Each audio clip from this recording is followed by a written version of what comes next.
హల్లెలూయా. దేవునికి మహిమ కలుగును గాక. మరొక పాట మనం అందరం కలిసి పాడుకుని దేవుని మనందరం మహిమపరుచుకుందాం. మనందరికి వచ్చిన పాటలు పాడదాం, ప్రభు నామాన్ని మహిమ పెడదాం.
హల్లెలూయా.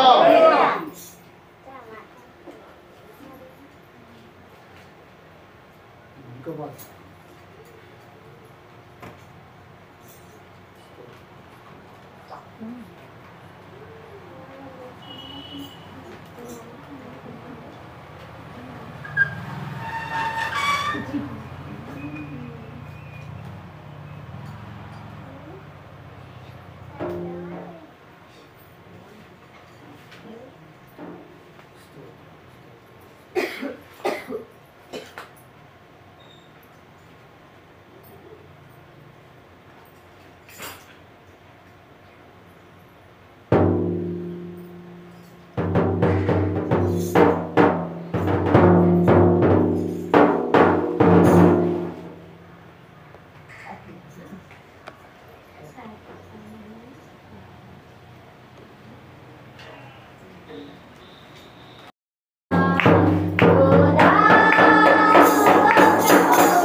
Yeah.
హల్లెలూయా.